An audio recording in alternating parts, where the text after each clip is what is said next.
Vamos abrir em Lucas 15.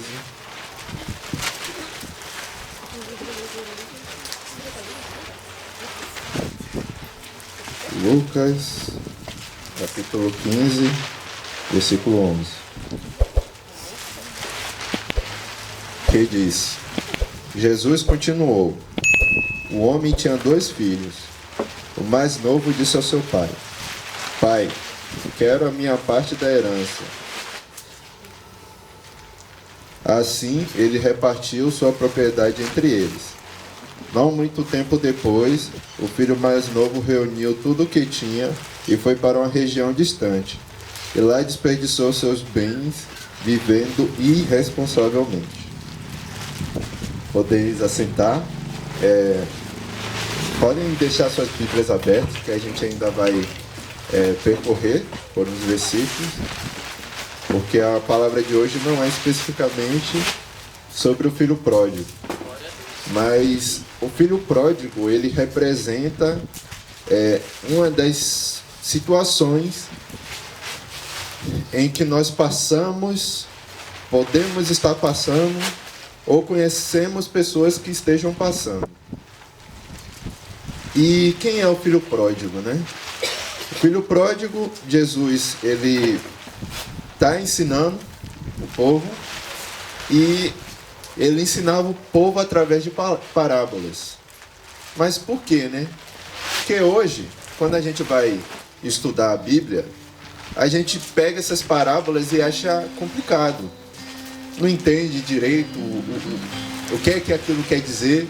E aí a gente tem que procurar formas de entender isso através de estudos ou ensinamentos de outras pessoas, ou buscando consultar, né, o contexto histórico, né, daquela parábola, porque naquela época, né, era muito comum essas situações. Então Jesus usava coisas usuais para poder explicar para o povo sobre o reino de Deus. E para nós hoje, né, acaba sendo diferente, né, porque hoje essas coisas não são mais comuns, né, depois de quase 2000 anos, né, mudou muita coisa de lá para cá. Então, para isso, muitas das vezes a gente tem que entender todo o contexto histórico daquilo ali, para poder saber sobre o que Jesus está falando. E o filho pródigo, né, era um senhor, dono de terras, né, tinha 2 filhos, e o filho mais novo, que geralmente acaba sendo o mais mimado, né,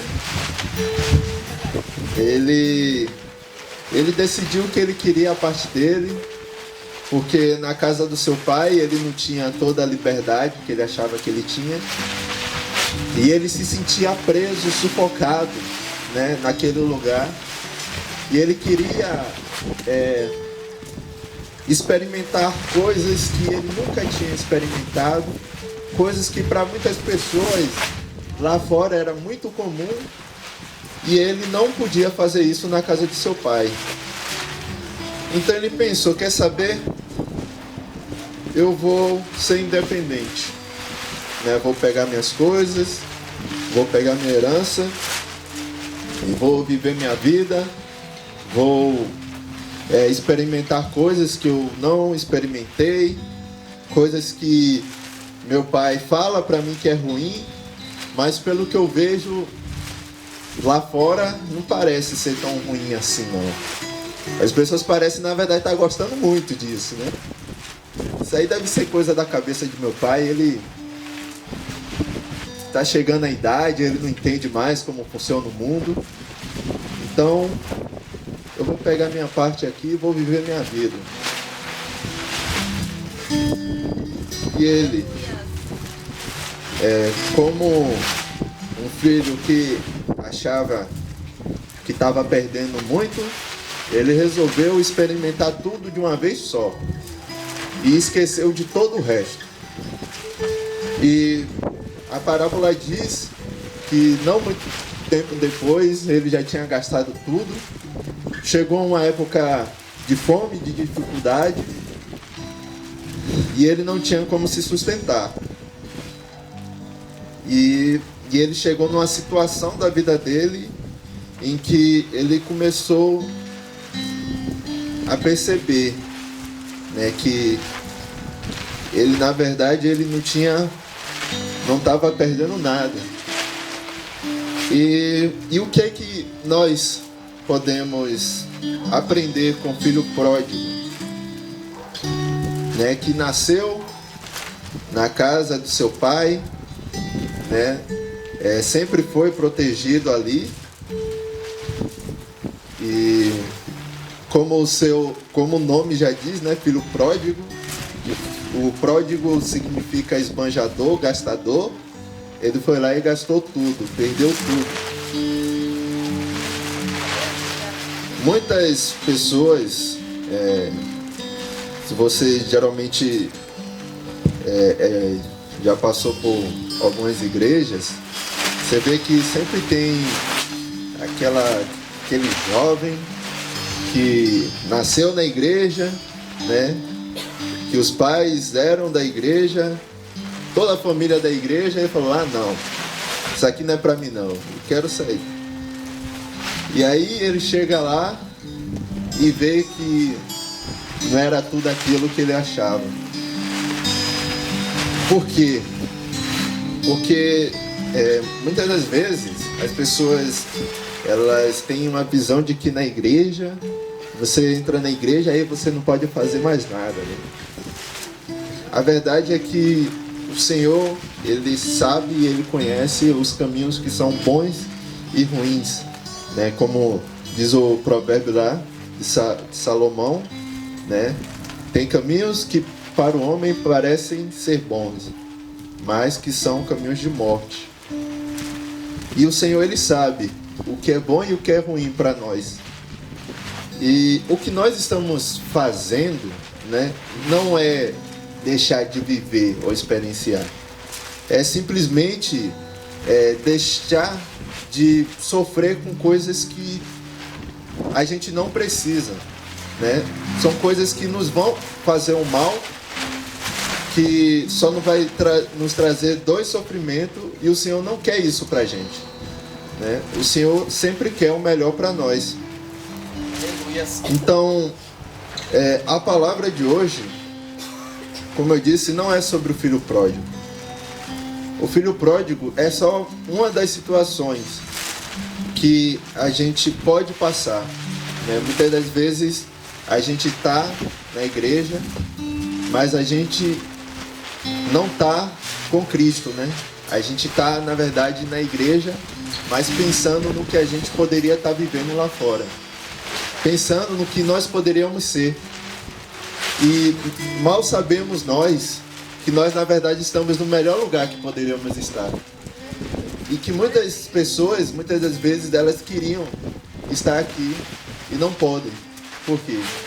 Porque elas escolheram estar em outro lugar e se arrependem hoje amargamente. Peço que os irmãos abram em Atos capítulo 9, versículo 4.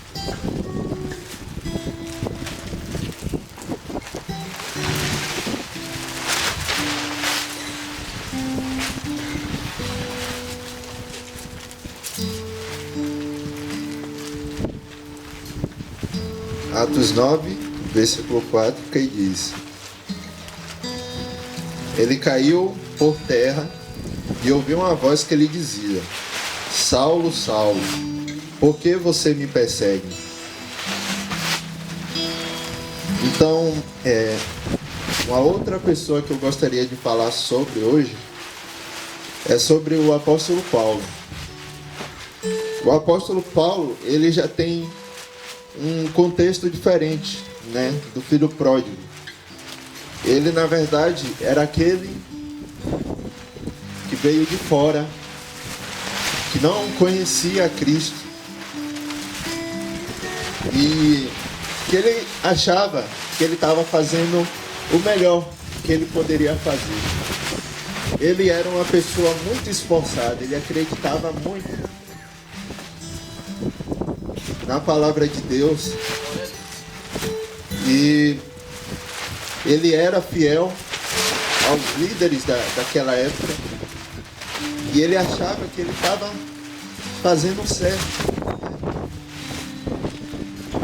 E eu acho que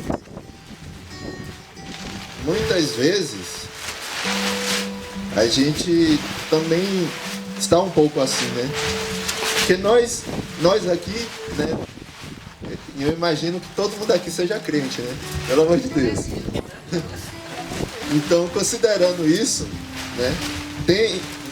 Tem as pessoas que realmente estão lá fora, que não tiveram um encontro com Cristo ainda e acham que elas não precisam disso.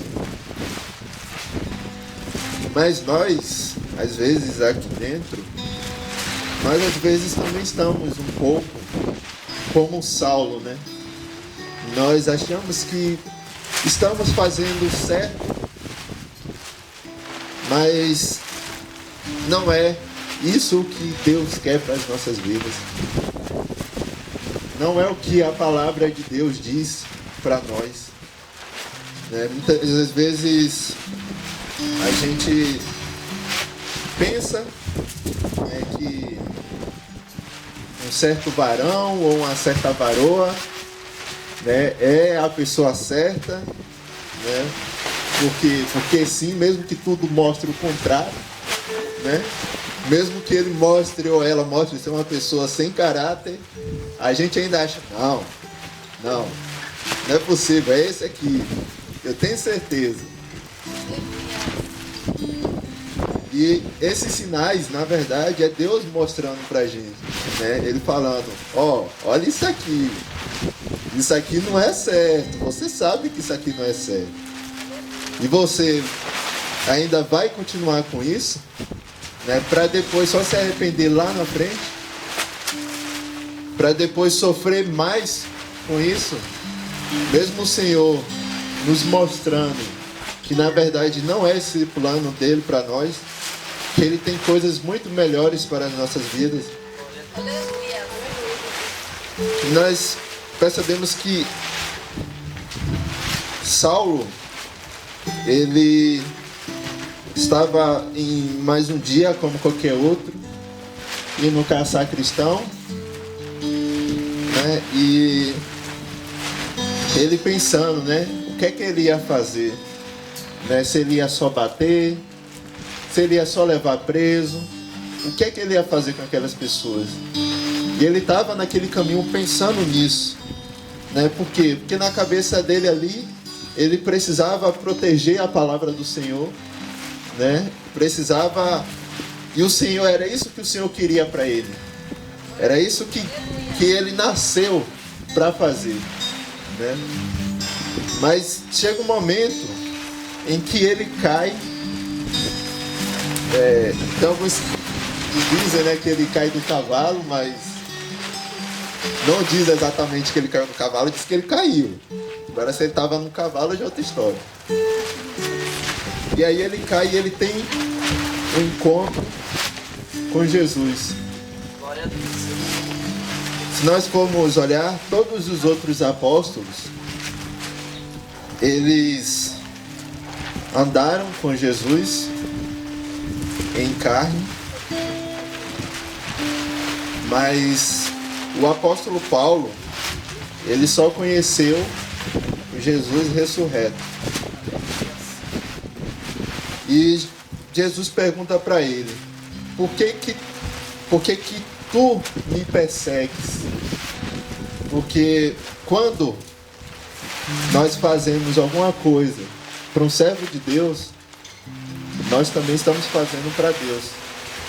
Então, da mesma forma que a gente está fazendo uma coisa boa para um servo de Deus, nós na verdade estamos fazendo uma coisa boa para Deus. Ao mesmo tempo, se nós estamos fazendo uma coisa má para um servo do Senhor, nós estamos atacando diretamente o Senhor.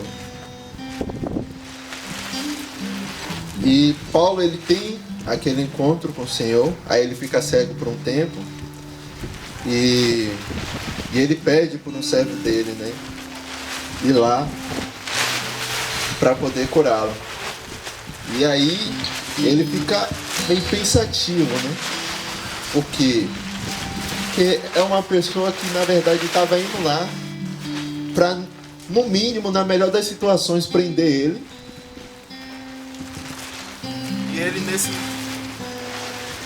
E ele nesse momento estava indo curar esse homem mau, esse homem cruel, né? Esse homem que estava lá no momento em que Estevão foi apedrejado. E agora ele tem que ir lá para poder orar por um homem desse, né? Que muitas vezes ele pode ter sido visto como a personificação da maldade, né? Um grande servo do diabo. E agora ele está indo lá orar por esse homem. E nós vamos receber muitas pessoas assim, que no passado foram cruéis. Muitas das vezes a gente vai passar por momentos em nossas vidas que nós vamos ter que perdoar pessoas que nos fizeram mal. Pessoas que sentiram prazer em fazer o mal. E nós temos que receber essas pessoas com braços abertos. Nós temos que amar essas pessoas. Nós temos que dar uma segunda chance para essas pessoas. Porque ninguém aqui é bom. Todos nós somos maus, né? Todos nós pecamos e estávamos destituídos da glória de Deus. Mas o Senhor teve misericórdia de nós e nos perdoou. E se Deus, que é santo, que é perfeito, pode perdoar um homem desse, por que nós não? Que somos imperfeitos. E aí nós temos um novo homem. Um homem que seguia à risca as tradições dos judeus e que se tornou o maior pregador, o maior missionário para os gentios. Pessoas que estão totalmente fora das tradições judaicas. Pessoas que ele chega na casa daquela pessoa, tá aquele porco assado na mesa. E ele olha assim e fala, né? Eu não sou merecedor, né, de estar aqui com essas pessoas.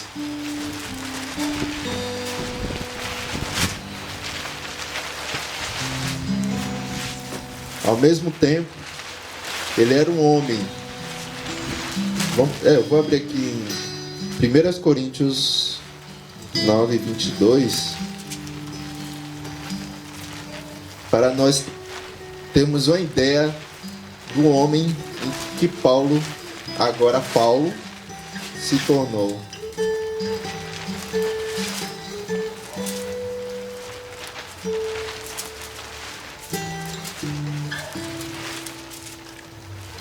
Primeiras Coríntios 9, 22 nos diz assim: para com os fracos tornei-me fraco, para ganhar os fracos. Tornei-me tudo para com todos, para de alguma forma salvar alguns.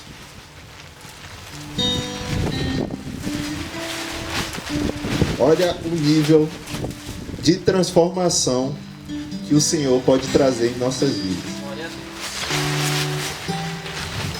Um homem como Saulo de Tarso, nesse momento, ele se mostra um homem versátil. Um homem que chega em qualquer lugar. Um homem que entra em qualquer roda, de qualquer país, de qualquer lugar do planeta. Ele chega ali, faz amizade com aquelas pessoas e começa a trazer a palavra do Senhor para elas. Por quê? Porque, como ele mesmo disse, né? Ao que é mais perdoado, é aquele que mais ama. Aquele que é o maior pecador, aquele que conhece melhor o quanto uma pessoa pode ser má, é aquele que também recebe mais misericórdia, é aquele que conhece mais a misericórdia de Deus. Então ele sabe muito bem que qualquer coisa que ele veja, qualquer erro que ele veja o irmão cometendo, ele lembra que isso não é nada perto do que ele já fez. Não é nada perto do que o Senhor já perdoou ele. Então, esse é o meu segundo exemplo de um homem que estava lá fora, mas ele conheceu a Cristo. E o Senhor mudou a vida dele, mudou toda a sua percepção de mundo. Mas mesmo que todas as consequências do que nós fizemos no passado, nós vamos ter que carregar pelas nossas vidas, o Senhor ainda está conosco. O Senhor quer nos usar, né? Por mais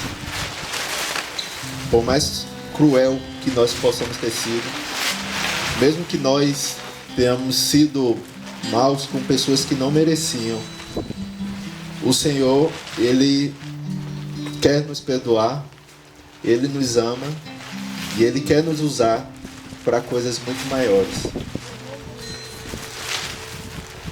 E agora eu gostaria de falar um pouco sobre o apóstolo Pedro.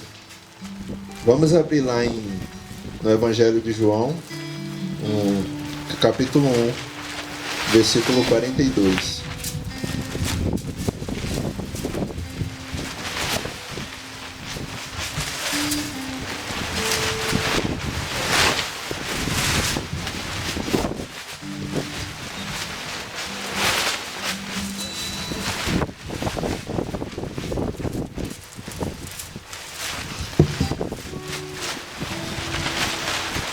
Que diz? Não, vamos ler do 41. O primeiro que ele encontrou foi Simão, seu irmão, e lhe disse: achamos o Messias, isto é, o Cristo, e o levou a Jesus. Jesus olhou para ele e disse: você é Simão, filho de João, será chamado Cefas, que traduzido é Pedro. Nós temos aqui o primeiro discípulo de Jesus, Simão Pedro. E ele era um homem que estava ali, vivendo a vida dele, pegando os peixinhos dele, estava indo tudo bem, nada do que reclamar. Às vezes conseguia pegar mais, outros dias pegar menos. Estava tudo bem. Só que aí o irmão dele fala para ele: encontrei o Messias. Ele pensa: Messias? O príncipe dos judeus? Aquele que veio para nos salvar? Inicialmente ele deve ter pensado: salvar dos romanos, né? Que era o que todos estavam esperando naquele momento, que o Messias aparecesse para poder salvar eles dos romanos. Então ele vai conhecer esse tal desse Messias. E a partir daquele momento, a sua vida muda totalmente. Ele encontra uma coisa que ele não sabia que ele precisava, até ele conhecer. E aí ele percebeu que ele precisava daquilo.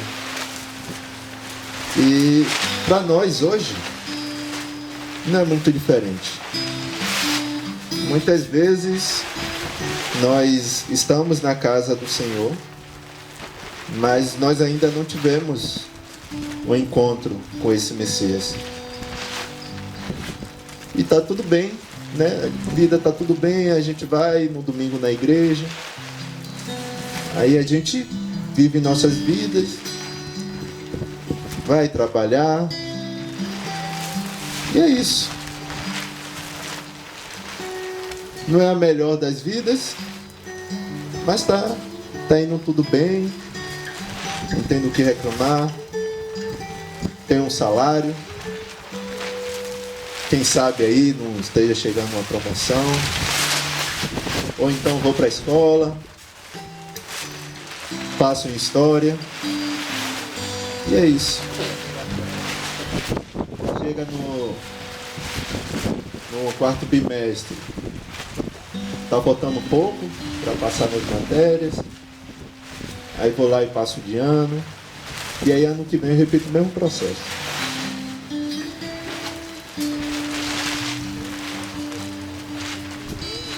E fica nesse ciclo. Até que nós temos um verdadeiro encontro com o Senhor. Até que chega um momento em que Ele nos mostra que existe muito mais do que isso. Existe muito mais que essa rotina de ir para a escola, ir para o trabalho, ir para casa, dormir e repetir o processo. De um Senhor que tem muito, mas muito mais para nos oferecer, que quer nos alcançar, que tem misericórdia para nos perdoar de todos os nossos pecados, que nos ama, mas não com esse amor que nós vemos hoje no mundo. O amor que hoje tem interesse, hoje quer saber se você está bem, amanhã ele quer saber um pouco menos, depois talvez ele nem queira saber mais. Não. É um amor que ele não espera nada em troca. É um amor que você não precisa merecer ele. Ele simplesmente está lá, à sua espera, a qualquer momento da sua vida que você realmente escolher esse amor, ele vai estar de braços abertos esperando, como foi com o filho pródigo, como foi com o apóstolo Paulo, e agora como foi com Pedro, que era um homem que não sabia. Ele não sabia que ele precisava daquilo. Ele só soube quando ele decidiu conhecer. Então, eu convido vocês hoje para conhecer, né, para buscar conhecer a Cristo. E nós vemos que no futuro, esse rapaz que foi ver esse tal Messias que o irmão dele estava contando, seria um homem que estaria pregando a palavra do Senhor para os judeus e que estaria fazendo milagres e muitos milagres, a ponto da sua própria sombra curar pessoas. Ele passou por problemas, passou por dificuldades, mas ainda assim ele continuou, ele permaneceu servindo ao Senhor. Teve momentos em que o velho homem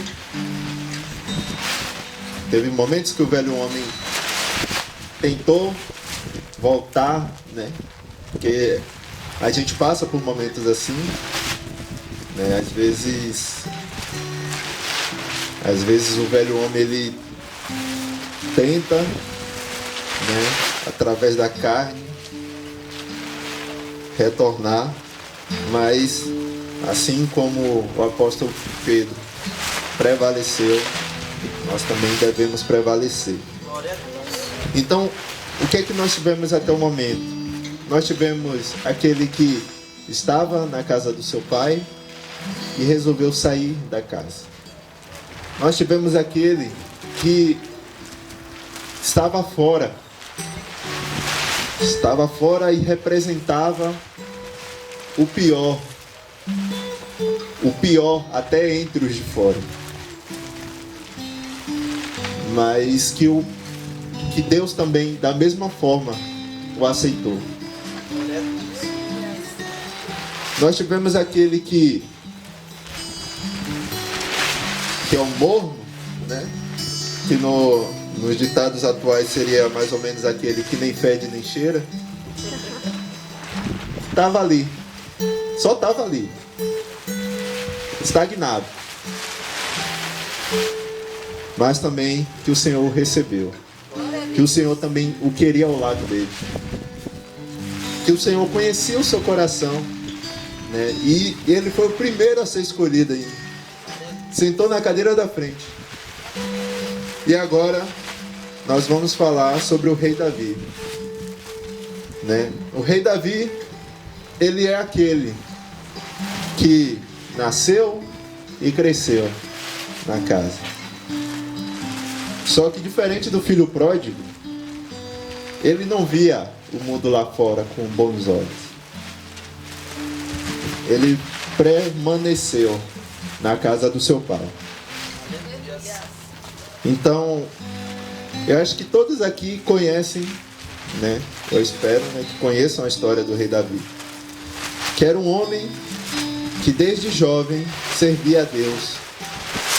E quando o rei Saul estava sendo atormentado por um espírito maligno, Davi, que foi escolhido para poder ir lá tocar sua harpa, e aí o espírito saía de Saul. E perceba que Davi, ele estava simplesmente tocando a harpa. Ele não precisava nem mesmo cantar para estar adorando o Senhor. Então, a adoração a Deus não se resume em pegar um louvor e cantar ele. A adoração a Deus, vidas devem ser uma adoração a Deus, né? As pessoas lá fora, elas têm que olhar para nós e ver o Senhor em nós, né? Ver que nós somos diferentes do mundo. Mas isso quer dizer que o rei Davi, ele não errou? Não mesmo. Na Bíblia nós temos duas menções de pecado do rei Davi. E não é tipo coisinha leve, não. O primeiro, principalmente, né, que ele tinha um amigo, e aí ele se interessou por uma certa mulher e descobriu que era esposa dele. E aí ele ficou com essa mulher até que ela engravidou. E aí quando chegou nesse momento, aí é o momento em que não tem mais o que fazer, né? É aquele momento em que as consequências chegaram. A consequência do pecado dele chegou. E ao invés dele conhecer o seu erro, ele resolveu querer dar um jeitinho. E achou que ninguém ia saber. Ele foi lá, mandou esse amigo na linha de frente, e ele acabou morrendo em batalha. Então agora está tudo resolvido. O plano foi concretizado. Ninguém vai ficar sabendo. Só que o Senhor sabe. Então, mesmo que você tenha um plano perfeito, infalível, né? O Senhor, Ele sabe. E isso é o que mais importa, no final das contas. Só que quando o profeta foi até ele e expôs o seu pecado, ele não ficou bravinho e mandou matar o profeta, não. Ele finalmente caiu na real, né, que sobre tudo que ele tinha feito, e naquele momento ele finalmente se arrependeu daquilo. E é por isso que ele é chamado do homem segundo o coração de Deus. Não é porque ele era um homem infalível, mas porque ele era um homem como todos nós, ou mulher também, né? Uma pessoa como qualquer outra. Mas ele, quando ele errava, ele percebia e se arrependia e mudava as suas atitudes. E essa era a grande diferença entre o rei Davi e o rei Saul.